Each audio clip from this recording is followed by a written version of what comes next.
Okay. Morning. Morning, Mr. Batesh. Okay, we are on 15A. We said yesterday, 15A1, we'll go back to Ama'ula, 15A1, and the art scroll. Ama'ula. Just to give a little recap, bring everybody up to date. The Gemara had said, Rabbi Yochanan had made a statement that if a lo saseh, the Torah says don't do something, and the Torah precedes this prohibition with a commandment, with an aseh. The Torah tells us, I want you to do something. And this aseh, this positive commandment, did not come specifically as a fix for a violation. Because we know a rule, there's a general rule that most opinions hold, that a violation that is followed by a positive commandment, that positive commandment is given to fix the violation, and that's the only fix that the Torah wants, nothing else, no lashes, except what the Torah is telling us how to fix it. Like we said, Torah says, don't steal. Then the Torah says, if you steal, return it. So the returning it is the fix on the stealing, and the Torah doesn't want any lashes for the guy. What does the Torah want? Just returning it. Torah says, don't leave over the korban to the morning. But certain korbanot that I'll let you left over offering to the morning. If you leave over to the morning, you violated the prohibition. Then the Torah says, I want you to burn it. Gives you the positive commandment. So that positive commandment, there's no mitzvah before of burning a korban. The only mitzvah of burning a korban if you violated the prohibition. When the whole mitzvah is coming only as a result of a violation, that's the fix of the violation. And it's called a mitzvah. You didn't.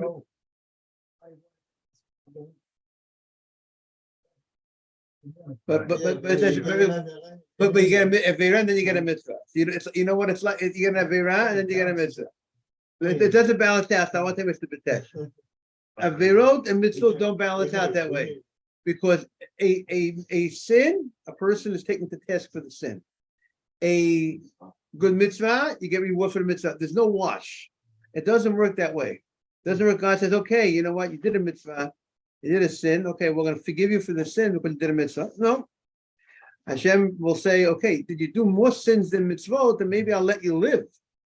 But you'll be alive. But it doesn't mean you're going to, it's automatic. It's forgiven, not forgiven, unless the person does repentance. That's how Hashem. All the wicked people, they get rewarded for the good thing they do. It's not, even though they might be wicked. Look at Esav. Esav was wicked. He murdered people. He raped people. But you know what? He had the mitzvah of kibbutz. He did kibbutz of aim. He honored his parents. And you know what? Yaakov was afraid of that merit. A guy could do a lot of bad things, and they're going to be taken to task for it. But the good things they do were good things. The mafia, right? They're known to honor their parents. They do a lot of bad things, but because they honor their parents, they're going to get rewards for it. Maybe not. They're going to get punished for all those crimes that they do, but they're going to get reward. Now, wanted Dr. Navid. So, Dr. Navid, we are explaining bringing everybody up to date for today's Gemara. We said that there's a rule when the Torah tells us don't do something, and the Torah says if you don't listen and you violate it, in general, the law is there's lashes. That's the general. There's 207 cases of the Torah that there's lashes. Those are all directly following a violation when the Torah says, don't do this item. The Torah tells us what to do, and the guy didn't listen, and he intentionally violated. If it's warned, he or she will get lashes. Now, but the Torah sometimes does not prescribe lashes as the punishment. When the Torah tells us some other fix, that other fix is the punishment and not the lashes. Mr. Haber, is that clear? Yes. But now, what about if the Torah tells us a mitzvah to do,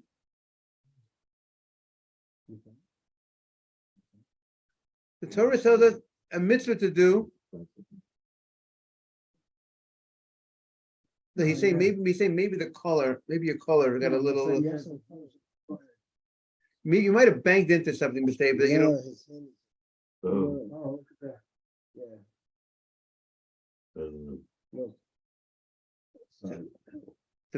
Yes, what is? Oh. Okay. You know what it is, Dr. David? No, because he has it on his head. You touched something and you rubbed it on your face. You touched something, Mr. David. Yeah. Maybe the ender from the coffee. Maybe. The stem over there. Maybe it's the ender. Maybe from my jacket. Maybe with You might want to wash, Mr. David. You might want to wash your hands because you got a little on your face. There's a sink right over here. There's a sink right here. Sorry for that. No, that's good. Maybe. Come on. Good morning, Yuda. Yeah. Morning. Okay, so we were talking about when the Torah tells us not to do something, and then the Torah tells us the fix for it. That is the fix. But what about if the Torah tells us a mitzvah to do before it even told us about the violation? It doesn't tell us about a violation, anything. It doesn't say you violated something, this is what I want you to do. It tells us to do something. The Torah tells us to do this mitzvah.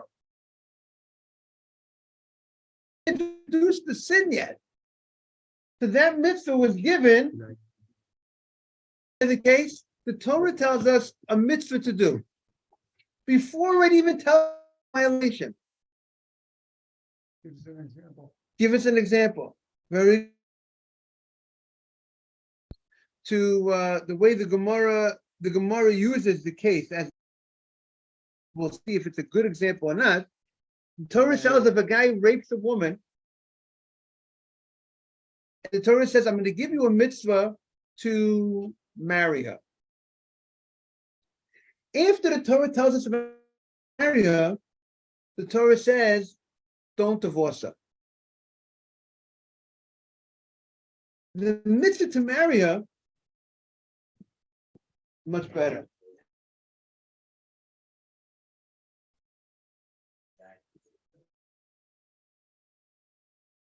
Die, right? So the mitzvah to marry her, this woman that he raped, came before any prohibition of not to divorce her. Because the prohibition that the Torah says not to divorce her is after he marries her. Torah says if a guy raped a woman, Torah says, warning Adam, Torah says if your guy rapes a woman, Torah says marry her if she consents to marriage. And then the Torah tells us, don't divorce her. Yes. So he rapes her. So is the marrying her a fix or is it a mitzvah? It's a mitzvah, but it's not that the Torah, now that he raped her, he's liable for lashes, and this is a fix on the lashes. Raping a woman is not liable for lashes, it's liable for other type monetary payment. He has to pay a fine, he has to pay money, he has to pay for a certain specific fine, plus he has to pay for the pain, embarrassment, other payments. But there's lashes, but it's not a fix on marrying, there's not a fix on lashes. There's no lashes that kicks in as a result of his rape. But after the Torah tells us he marries her, the Torah tells us don't divorce her. And after the Torah tells us now the Torah tells us don't divorce her, now the question is what happens if he divorces her? Does he get lashes for violating the Torah prohibition? The Torah says not to divorce her. So the Gemara says he does not get lashes if he divorces her. So the question is, why doesn't he get lashes? So the Gemara wants to say that there's a fix. Why is there a fix? Because even though the Torah tells us a mitzvah to marry her, before it even tells us about the prohibition of don't divorce her, But to marry her applies both before he divorces her and after he divorces her. And since it applies after he divorces her, it also can be used as a fix. Even though it wasn't written specifically to fix the violation of divorcing her, because it was written independent of the violation of divorcing. So that's what the Gemara, now the Gemara really is based on Rabbi Yochanan's original ruling. There should be lashes in this case, because the mitzvah that was given before and independent of the violation. And Rabbi Yochanan had gone on record, if you have a mitzvah before the violation, that means it's not given specifically as a fix, there will be lashes. And the Gemara's question, then he changes his mind. What changed his mind? Because of this case of rape, the rape case, the Ones case. Because this case showed him that even though it wasn't written specifically as following a violation, it was written before the violation that he should marry her, it's still counted as a fix. And that's why Rabbi Yochanan says, I'm going to change my mind. As long as there's a positive commandment that needs to be done after a violation, even if the positive commandment came before the violation, independent of the violation, it's still considered that is the punishment of the Torah and nothing else, and no lashes. That's what Rabbi Yochanan said. To that, we said Ula, Amma Ula, on the right bottom, we said yesterday, that Ula said that the reason why there are no lashes in the case of the rape case is because there it's clear that the mitzvah to marry her was written specifically and only to address the violation of divorcing her. It wasn't written the way we understood until now as independent of the violation, before the violation. Why? As we said yesterday, because the Gemara said, back looking aside in the Gemara, Ula said, Lo Yoma Lo Siel Isha Bones. The Torah doesn't need to say that he needs to marry her when he raped her, because V'ligma B'motzi Shemra will be able to learn that law, that mitzvah, to marry her from the case of a man who defames his wife. Ma Motzi Shemra, someone who defames his wife. Shelo Asa Ma'aseh. When he defames his wife, he didn't do an action. He went ahead and he defamed her with his mouth. That's the main sin that he did, was he defamed her with his mouth, created a rumor about her, and yet the Torah says, Amar Rachmana, the O merciful one, that's another name for the Torah, says, V'lo Sialisha. The Torah says, you know what, this guy who defames his wife, he's going to have to go ahead and remain married to his wife. So Ones, and that's going to be the punishment for such a guy, and that's going to serve as a deterrent for this guy to act in such a way. So Ones Lokosha came, a guy who actually got violent. He actually went in action. He actually raped this woman. He's going to go ahead and need to marry her. And the Gemara says, so therefore, im eina inya lefanav, if we don't need to, if the Torah doesn't need to tell me that he needs to marry her, because we could figure it on our own from a Kal V'chomer. Tanua linyan acharav. So the whole purpose why the Torah says he should marry her is for the case after he divorces her, after he married her. She'im gireish yas. If he divorced her, he has to go ahead and take her back. So that's why there's no lashes there, because the positive commandment is coming specifically, Mr. Safdie, is that clear? Specifically to address the violation. And if it's coming specifically and solely, Solely, not Soul, solely for the purpose of what? Of fixing the sin, the violation, there's no lash.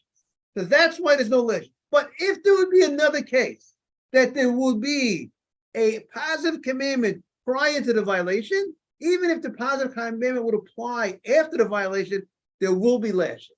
That is what the Gemara is suggesting at this point. Mr. Safdie, is that clear or not? needs a little more clarification. So Mr. Stephanie, I don't think you're the only man in that boat, okay? Or that plane. Today's no more boats, it's plane. The question is, do we have a case of a positive commandment that comes before any violation? If we could, and now the Gemara said before, if you have a mitzvah to do that's coming before any violation, I don't care if the mitzvah applies after the violation. But if it came before you violated anything, it has nothing to do with, we don't count that as a fixed of a violation. Mr. Takanavid, is that clear? Because it came nothing to do with the violation. It came independent of any violation. And if it's not coming as a fix, therefore it will not remove lashes. The only time, Adam, be with me, the only time a positive commandment will remove lashes, if the positive commandment is a response. It's coming specifically to remove the violation, what you did. That's when there's no lashes. But if the positive commandment is not coming for that purpose only, it's coming even before you even identify the violation, the Torah gave me this mitzvah. So therefore, it's not coming to remove the violation. Therefore, the violation remains like every other time, and there will be lashes. That is the original opinion of Rabbi Yochanan. So the mitzvah is doing double duty, like That's the question. The mitzvah of double duty. It comes before the violation, and it applies after the violation. Would that remove the violation? Would that remove the lashes or not? That is the question. To be or not to be? That is the question, right? That is the question. Excuse the humor. Yes. There's no violation.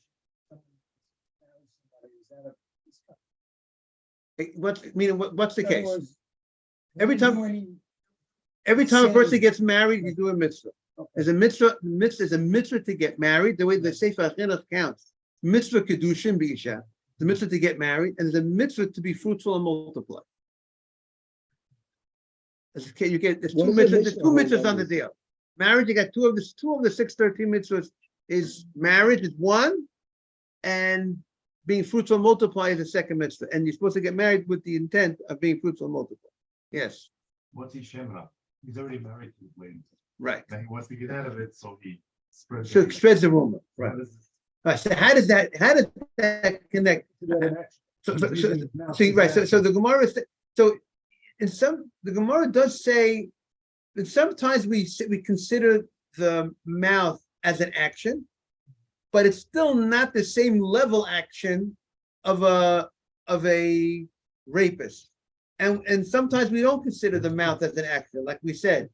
If you talk bad about a fellow Jew, you don't get lashes. If someone says, this person is very sloppy, he dresses very sloppy, it's a negative statement. It's a sin. It's lashon lashes. Why? He didn't do an action. He spoke. So we don't always. Sometimes we consider. Sometimes the Torah might equate words as an action. Sometimes the Torah doesn't equate it. But it's definitely not the same level action as of a rapist. And therefore, the Gemara is saying, if the Torah tells us that if someone doesn't do an action, merely defames her with his mouth, he's going to get lashes. Excuse me, he's going to have to marry her as a result of this defaming. So certainly, the guy who raped this woman, what do you say? Oh, very good. So the Gemara is going to. There's a pasuk in the Torah. There's a pasuk in the Torah. If you look at the Torah or Hashalem, look at number Gimel. Unsure, so they give him he has to pay 100 kesef, the guy who badmouthed his wife, who defamed his wife, because he brought a bad name on a Jewish girl, and v'lo siel isha, and he has to remain, and he has to remain married to her, and he cannot divorce her. Right. Exactly like. Look at number. So here I don't think they bring it down. They don't bring it down. The pasuk of Ones, if you look at the Rashi, the Kashale Ones, you have the Rashi? 4 lines from the top. The Kashale Ones. Nara Betula, a girl who was a virgin, the Ashkecham Bey, we find, you got it, everyone had the Kashale Ones. You got it right side, 4 lines from the top. I'm going to show you on my Gemara right here, the Kashale Ones. You have it? The Kashale Ones. Nara Betula, a virgin, the Ashkechan Bey, Lo Sase. We find the Torah says a certain Lo Sase, something you shouldn't do regarding this woman. We're going to identify that in a minute. Shekodnu Aseh, I mean, the Torah's going to say, don't divorce her, was preceded by an Aseh, Tiksiv. V'lo siyeh li'isha, he should marry this woman that he raped. Lo yuchal l'shalcha, he can't send her away. So both are they mirror the same story. Both women, both have a mitzvah, they're not allowed to send her away, and both have a mitzvah to marry her. Good morning, Morris. So why is it as a Sheva? So it's not it's a mammoth. The Gemara is thinking at this point. Was it on the second? And I don't, because he comes and say the first law, you remember we said yesterday when we stopped, he said the call of honor is on the second part. The first law means for if you get a divorce, but the reason why it says you have to stay with her is for the second time. If he divorces her, he has to remarry her. Right. That's why there's no Rashi, because Where's the chomer in this? Very good. So the Kal Vachomer is the Gemara is saying the following. Where's the chomer? Where's the chomer? Very good. The first thing is what's the Kal Vachomer? The Gemara is saying like this. One is strong, and one is light. Let's identify the strong one and let's identify the light one. The light one, the Gemara is looking at is Motzi Shemra. The Gemara is saying Motzi Shemra, when a guy defames his wife, good morning. When a guy defames his wife, the sin was done in a lighter fashion than a guy raping a wife. Raping a wife is a more violent act than talking bad about one's wife. And the Gemara is saying, and the reason, even though the commentaries point out, he did other things. He hired witnesses, and so he did more than just defame his wife. He really wanted to kill her by hiring false witnesses to say that she was another man. But the Torah's emphasis of the punishment that the Torah gives to him is because Kihotzi Shemra Abatulat Yisrael. He created a very bad name. He created a bad name to defame. He was just here, right? Someone just came in, right? You still here? No. Okay, hopefully he'll be back. He created a very bad name for the Jewish girl. And that's why we're giving him that's the drive behind the punishment of this defamer is more about what the negativity of his statement, what he said about a Jewish girl. Now, saying something about a Jewish girl and raping a Jewish girl are two different things. Saying something is lighter than raping her. And if the Torah says, for saying this thing, he has such a punishment that he's going to have to be stuck with this woman for the rest of his life, and he's going to have to support her for the rest of his life. So certainly, if he goes ahead and he rapes her, and he goes ahead and he does such a violent act, we're going to have that deterrent in place that he knows if he's going to rape this woman, he's going to have to pay for it for the rest of his life. He's going to have to shell out money and marry her and support her for the rest of his life. So if the Torah tells us by defaming, by talking bad about her, that he's subject to marry her or to remain married to her, we're going to see if that should be a difference. But here he's already married. We'll see that later on. Certainly, if he rapes her, he should have to go ahead and marry. So therefore, based on the Kal Vachomer, we don't need the pasuk to tell us you have to marry her when he rapes her.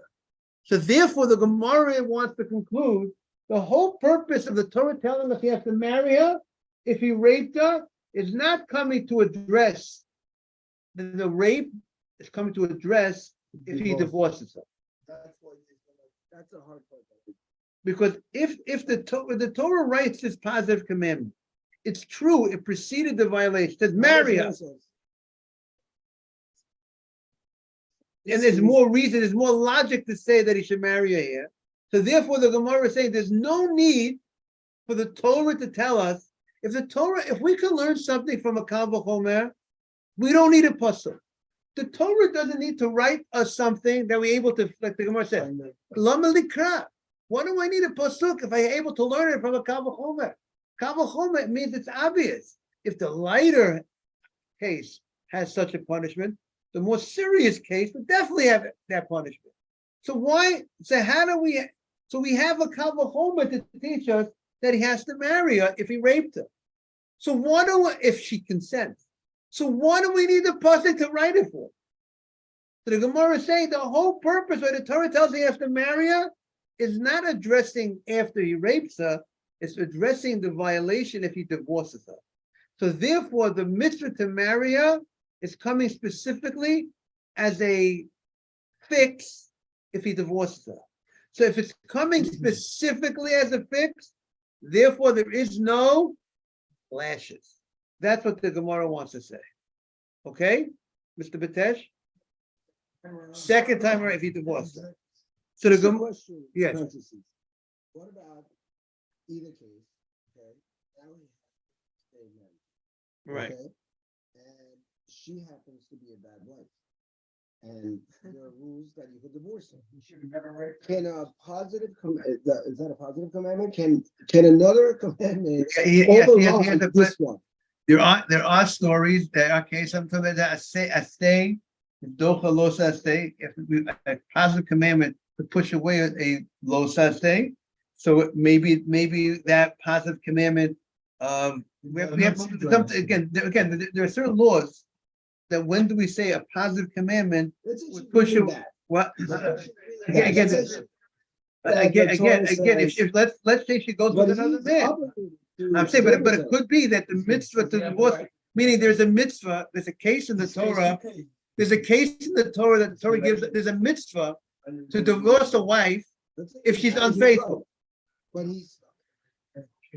But I'm saying, but it might say if it kicks in the mitzvah to divorce her, maybe that mitzvah to divorce her might override the violation. That has to be looked into of not to send her away. Okay. It has to be somewhere. Someone will talk about it. The Mitzchat Chinuch was maybe so. Okay. So now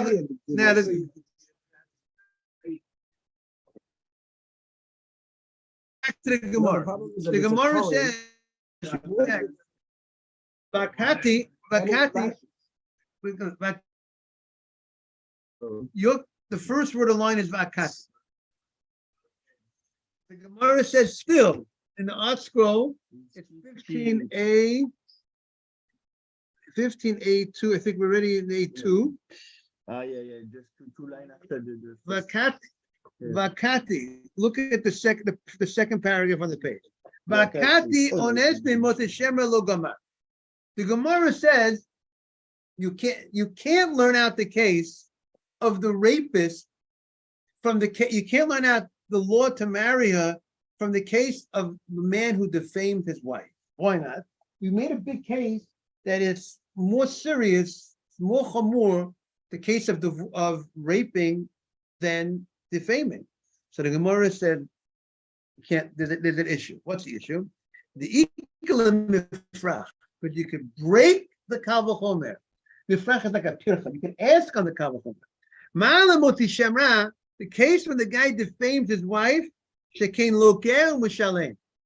The Torah throws the book at the person who defames his wife. The Torah says he gets lashes for defaming his wife.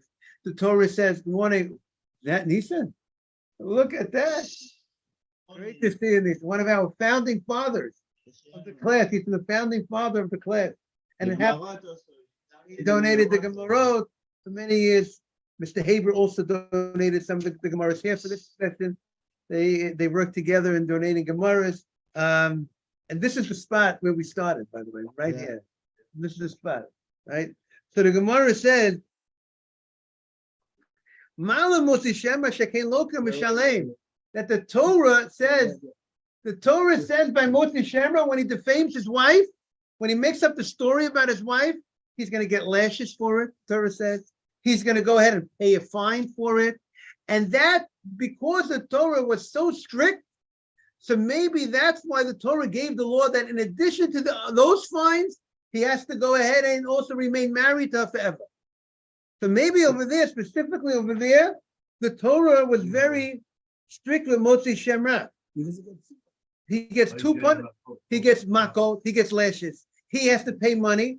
And so maybe when the Torah is showing, God is showing his, I don't want to say anger, but is showing his how upset he is with this guy who defames his wife, that the Torah says he has to go ahead and pay money and get hit, which is not the norm.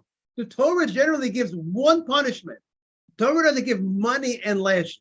That's not the general way the Torah rolls, right? Torah rolls, we'll give them lashes, we'll give them money, but not both. And here the Torah says we're going to give them lashes, we're going to give him money, he has to pay money. So maybe that's why the Torah says we're also going to do something unusual for this guy. He's also going to have to marry her. Raping the woman, where the Torah says there's a financial penalty for raping her. As a result of his raping last pay, do last. So we see the Torah wasn't a situation. Of course, there was payment, but maybe you might think in this case you wouldn't know automatically that defaming a wife carries with to marry her, you will remain married. You would not know that if you went ahead, you have to marry her. And therefore, there's a need, because it's not as strict as by the case of rape as it is of defaming one's wife and making up this rumor about one's wife. Very good. In one way, raping is stronger, and in one way, we find raping is not as strong. The act of the rape, the crime, the way it was committed, it's a stronger way when it's committed with a rape than with the mouth, defaming. But we do find that the Torah is more strict with the mouth than with the crime, with the action. So therefore, the fact that the Torah is more strict there, so maybe that's why the Torah gave us this mitzvah. So he has to marry her if she wants. But we would not automatically know by the case of raping that he would have to marry her. Therefore, there's a need for us to tell us that he has to marry her by the case of the rape, because we will not know it on our, we will not know it on our own. We will not be able to figure it out. If we could figure it out on our own, we don't need a puzzle. But if we can't figure it out on our own, if the Torah needs to tell us it, therefore the Gemara is showing you there's something unique, there's some stringency by the case of defaming his wife that will hold us back from knowing automatically the other case. We will not know automatically you have to marry her by the case of rape. Therefore, we need the Torah to tell his wife he has to marry her. Therefore, it's not coming specifically as a response if he divorces his wife. It's coming to tell us that he has to marry her before any violation, before any divorce. If that's the case, so then it's a lo saseh that was preceded by an aseh. It's a positive commandment that's coming independent of a violation. And if it's a positive commandment, it'd be independent of the violation of divorcing his wife. Okay. It's coming independent of that violation. Yehuda, is it clear enough? Got it?